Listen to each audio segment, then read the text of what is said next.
जय हिंद दोस्तों, स्वागत है आपका चैनल पे। मैं हूं बाबा रामदास और आप देख रहे हैं बाबा की खरी खोटी। आज मेरे साथ हैं सीनियर जर्नलिस्ट दिनेश शर्मा जी। आप लखनऊ में हैं।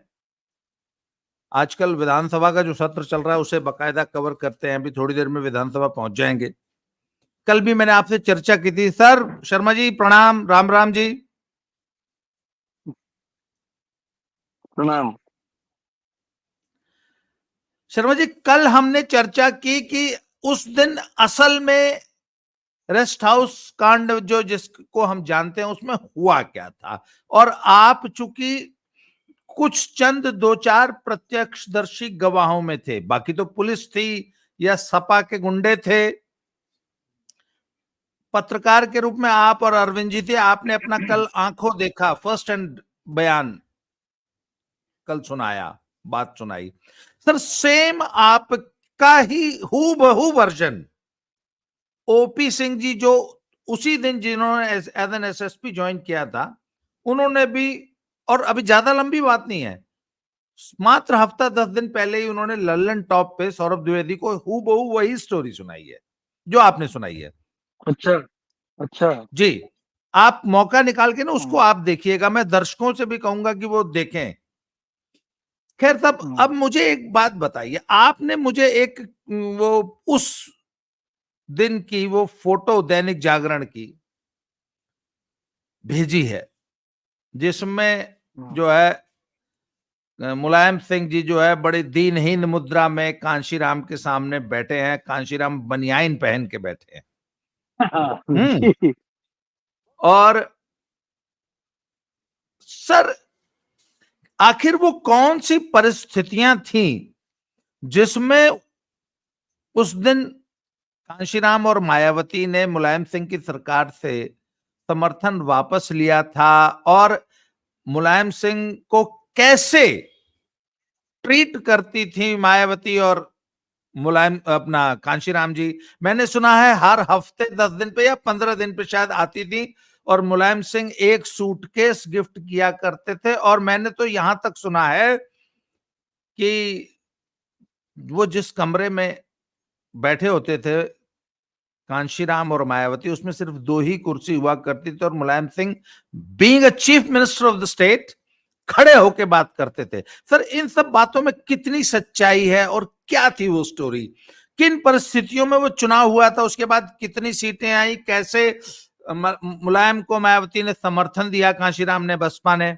क्या हुआ क्या था जरा? अच्छा, ये सर बातें मैं इसलिए पूछ रहा हूं कि जो हमारी आज की नई पीढ़ी है ना, जो बच्चे आज 25-30 साल के हैं, अभी अभी पॉलिटिकली अवेयर हो रहे हैं धीरे धीरे, वो ये रिसेंट इतिहास है तो ये बातें बच्चों को मालूम होनी चाहिए, युवाओं को। और पुराने लोगों का भी इधर रिवीजन हो जाएगा, मेरे जैसों का।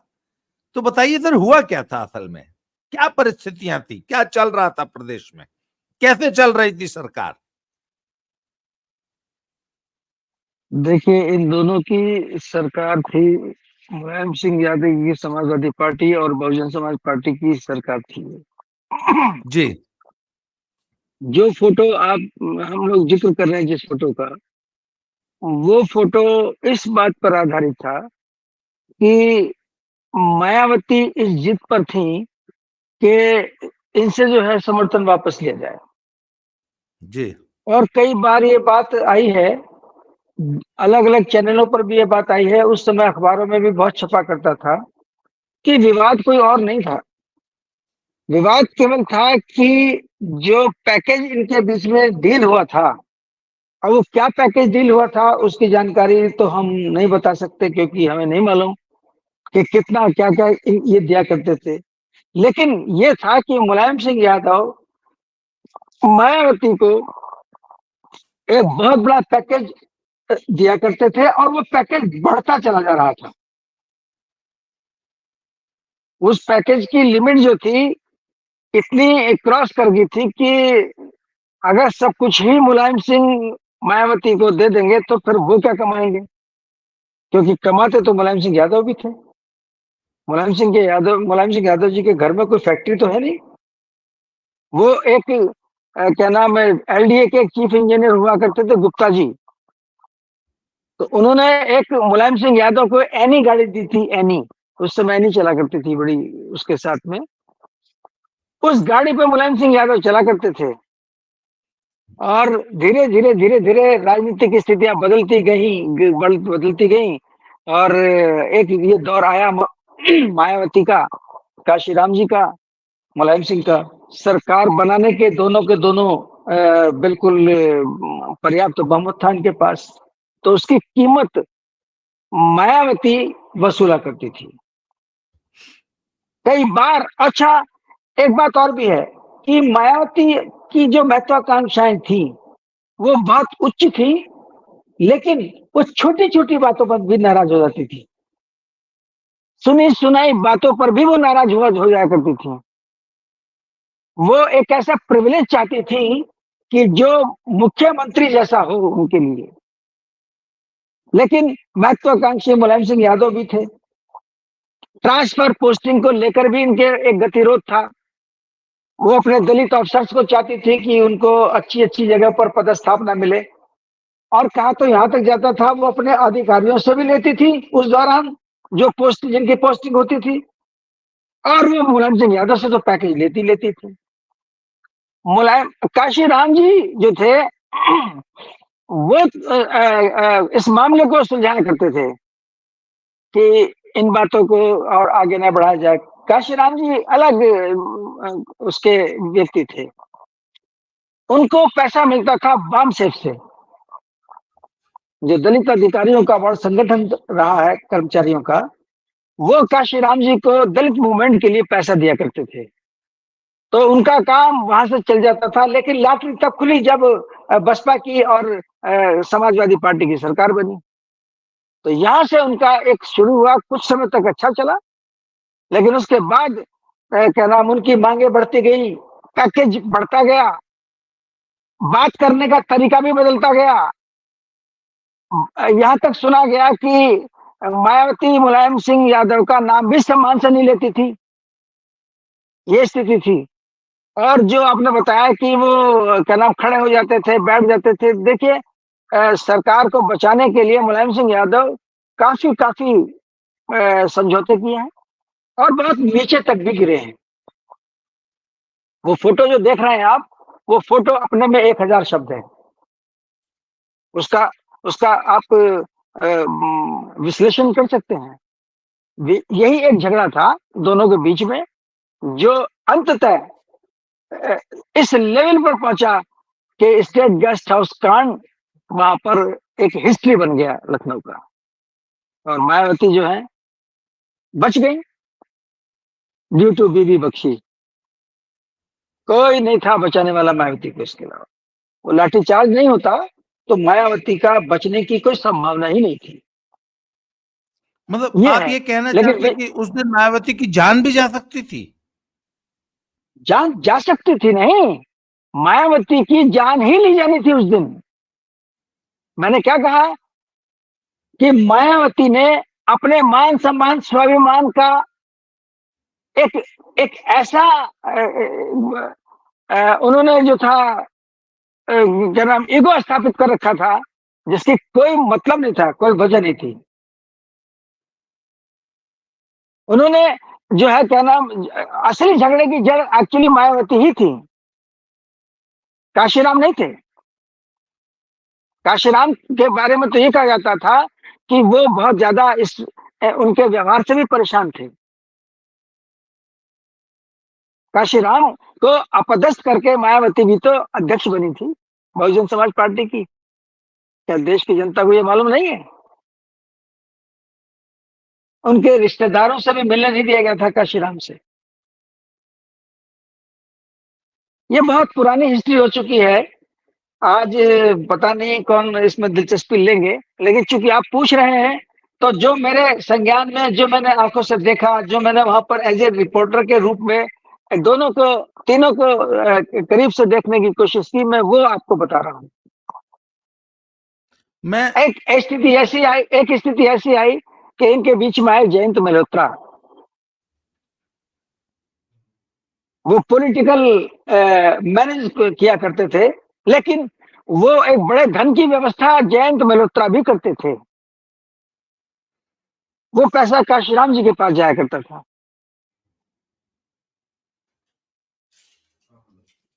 तो पैसे का ही सारा खेल था, ये झगड़ा सब इसी के इर्द गिर्द था, जिसमें मुलायम सिंह यादव ने कई बार सरेंडर किया और आकाशी राम जी उनको फिर आवेदन देते रहे कि ठीक है अभी चलने दीजिए। लेकिन वो घटनाक्रम जो था वो इस लिमिट तक पहुंच गया था कि स्टेट गेस्ट हाउस कांड की नौबत आ गई। मैं आपको बताऊं कि जब राजनाथ सिंह जी मुख्यमंत्री थे, तो जब आपने जो प्रदेश की जो आबकारी नीति चेंज की, पहले जिले जिले के जो ठेके छूटा करते थे, तो वो हर दुकान का अलग लॉटरी सिस्टम से जो सिस्टम बनाया और इस शराब के धंधे को डिसेंट्रलाइज किया, वो आपको याद होगा राजनाथ सिंह जी जी के बिल्कुल मुख्यमंत्री में हुआ। बिल्कुल तो बिल्कुल। शायद 2 या ढाई वित्तीय वर्ष तो ये सिस्टम चला, फिर सरकार बदल गई, फिर शायद बहन जी की सरकार आ गई थी, मुझे याद है, क्योंकि बिल्कुल हाँ हाँ बिल्कुल। इस मेरे कुछ मित्र इस बिजनेस में थे, तो मैं उनकी बात बात बता रहा हूं जो मैंने उनके मुंह से सुनी सुनाई जी बात है। पर इससे एक चीज समझ में आती है कि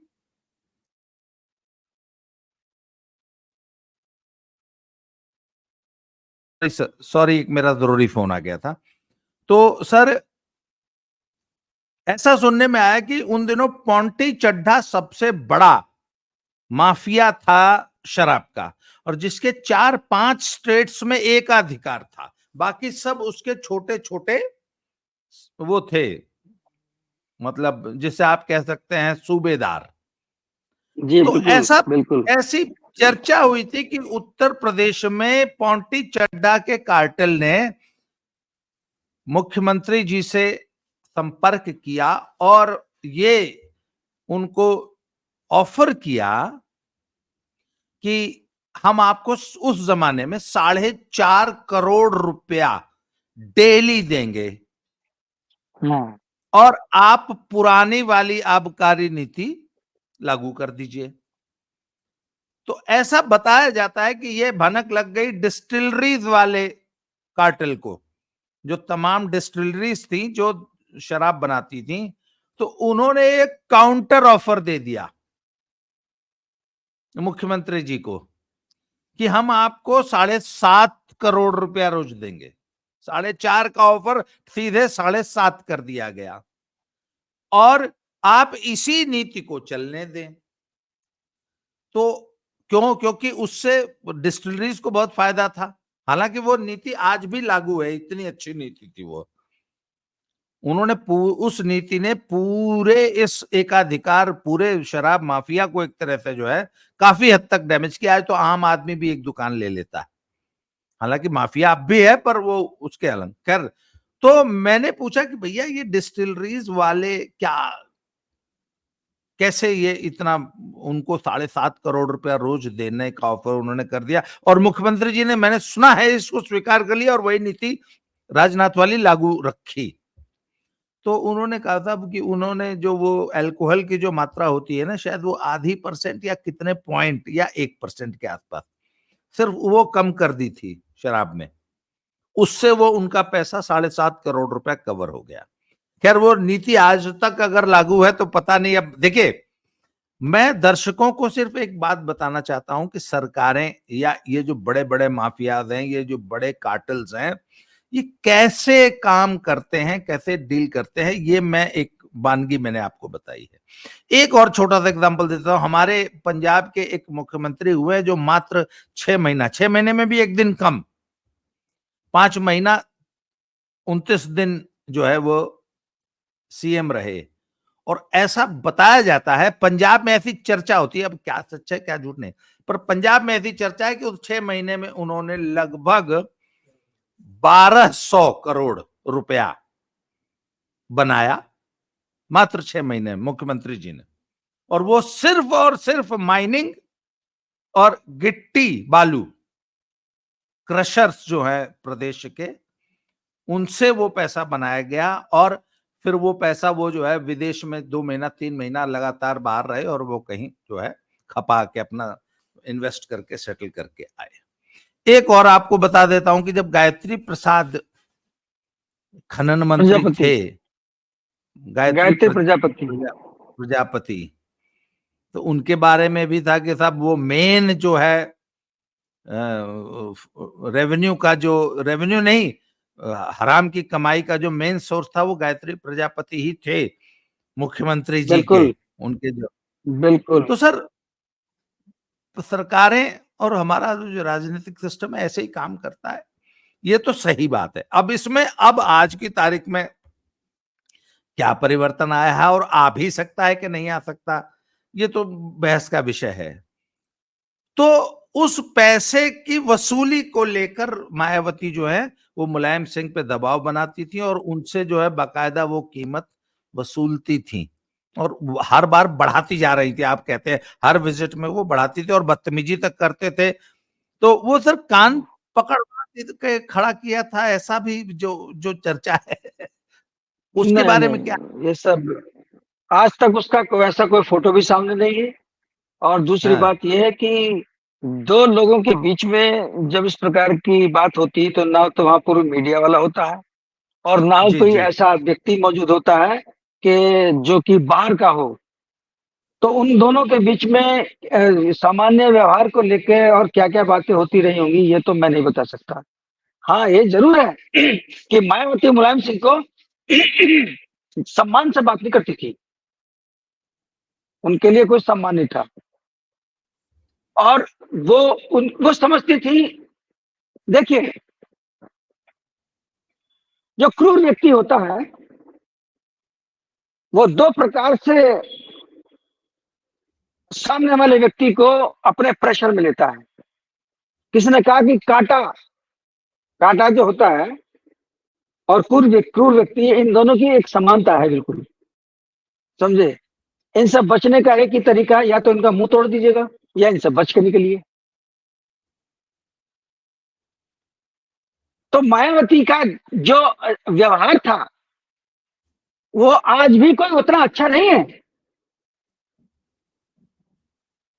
व्यवहार में तो वो आज भी उसी प्रकार से एक्ट करती रही है, करती हैं। लेकिन ये है कि चूंकि सत्ता से बाहर हो गई हैं तो इसलिए अब वो सारे तेवर जो है वो धराशायी हो गए हैं। लेकिन मुलायम सिंह के इनके बीच में जब भी टकराव हुआ है उसका उसका कारण केवल पैसा, पोस्टिंग, यही रहा है। शराब की आपने बात की, मायावती ने पॉन्टी चड्ढा को अपने बहुत करीब रखा।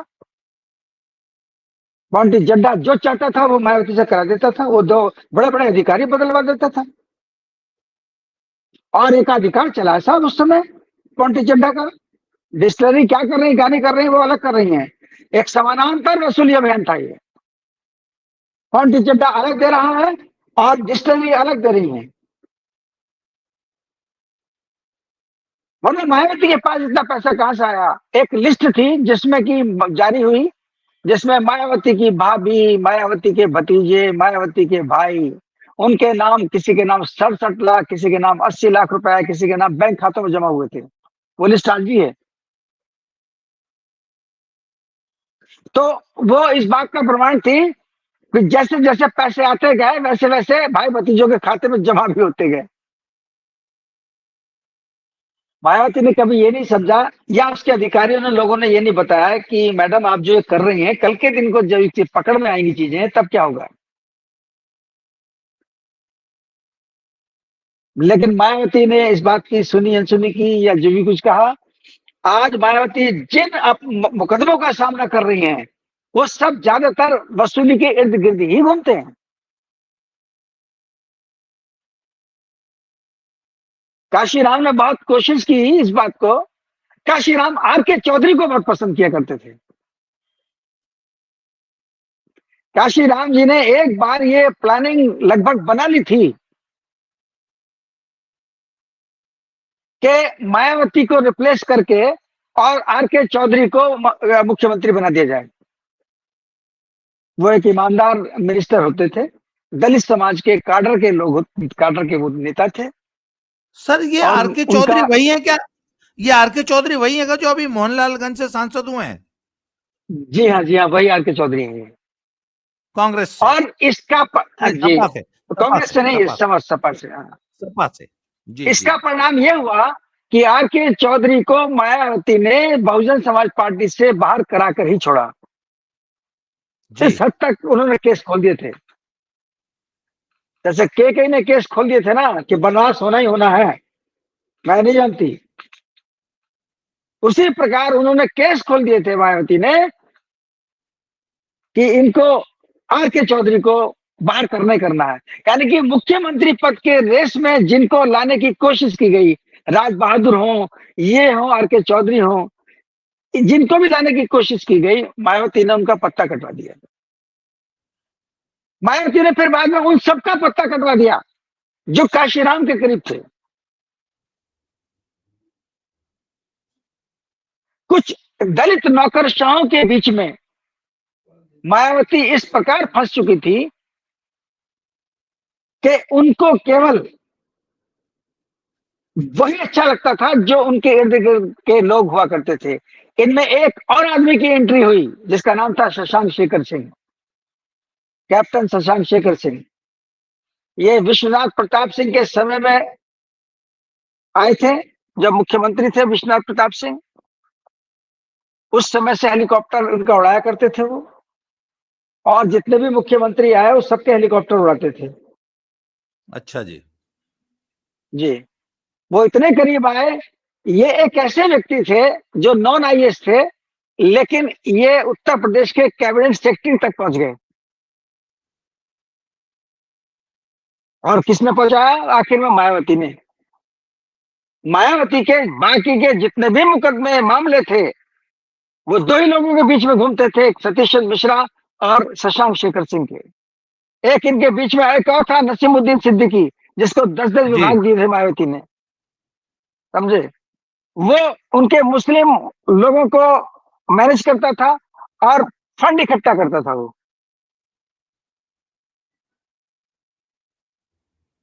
कई सारे फैक्टर थे वसूली के, कई सारे रास्ते खुल गए थे। आज वही सारे रास्ते, आज वही सारे लोग जिनको मायावती ने केवल इस पर्पज से आगे बढ़ाया कि वो उनके लिए धन का संग्रह करेंगे, आज वो सब लोग दर बदर हैं। और आज उनके कारण मायावती कोर्ट के चक्कर काट रही हैं। नहीं तो बाबा, मैंने आपको पहले एक बार बताई थी, बात ये कि नरसिंह राव जब प्रधानमंत्री थे तो अमेरिका के कार्यक्रम में जब उन्होंने भारतीय समुदाय को संबोधित किया तो उन्होंने ये कहा था कि मायावती भारतीय लोकतंत्र का चमत्कार है। और उस समय मायावती को भारत के प्रधानमंत्री के चेहरे के रूप में देखा जाने लगा था, लेकिन मिलनी एक ही चीज थी मायावती को, या तो आप अपने राजनीतिक प्रभाव को स्थापित कर ले, कायम कर ले, या धन कमा ले। मायावती ने धन को क्या नाम है चूज किया, और वो धन मायावती के अंततः राजनीतिक पराभव का कारण बन गया। अब मायावती के पास, सर मेरा एक सवाल है, जब पॉलिटिकल पार्टियां ऐसे वसूली करती हैं, धन संग्रह करती हैं, तो ऐसा बताया जाता है कि चूंकि पार्टी चलाना या आज का जो चुनावी लोकतंत्र है खर्चीला होता है, बहुत मोटा पैसा चाहिए होता है एक पार्टी को रन करने के लिए, तो इसमें से ज्यादातर पैसा तो पार्टी चलाने के लिए खर्च हो जाता है और कुछ पैसा राजनीतिक अपने निजी खातों में इधर उधर करके निवेश करके कुछ इधर उधर है अपना भविष्य सुरक्षित करने के लिए बचत, पर ज्यादातर पैसा जो है ये जो पॉलिटिकल वसूली होती है ये पॉलिटिकल कामों में ही खर्च कर देती हैं पार्टियां, इसमें कितनी सच्चाई है? ये सच है, ये सच है बात ये कि राजनीतिक दलों को अपना खर्च चलाने के लिए दूसरों पर निर्भर रहना होता है, उद्योगपतियों पर निर्भर रहना होता है। ये तो आप जानते हैं कि जितने भी उद्योगपति हैं वो चुनाव में चंदा देते हैं, वो चोरी छिपा वाला चंदा तो है नहीं, वो तो सबके सामने है। अब जिस दल की जिस जैसी हैसियत वैसे उस दल को चंदा दे दिया जाता है। तो चुनाव का खर्च चलाने के लिए, राजनीतिक पार्टियां चलाने के लिए भाई पैसा तो खर्च होता ही है। बहुत सारे लोग चुनाव लड़ने के लिए पैसा मांगते हैं, बहुत सारे लोग अपने अर्थव्यवस्था को ठीक करने के लिए पैसा मांगते हैं। ये तो ये तो वेल नोन है, इसमें कोई नया कुछ नहीं है जो मैं बता रहा हूं आपको। आप जो कह रहे हैं ये सबको पता है, मुलायम सिंह यादव हो या आपके क्या नाम है मायावती हो या और दूसरे लोग हो, ये सब इन्हीं स्रोतों से चंदा इकट्ठा करते हैं, चाहे आबकारी है या आपके खनन है, ये ऐसे है, या फिर प्रोजेक्ट्स होते हैं।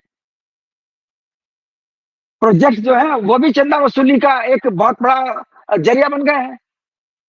4-4, 5-5 हजार करोड़ के प्रोजेक्ट आ रहे हैं, 10-10 हजार करोड़ के प्रोजेक्ट आ रहे हैं। क्या आप समझते हैं कि वो सारा का सारा पैसा प्रोजेक्ट पे लगता है?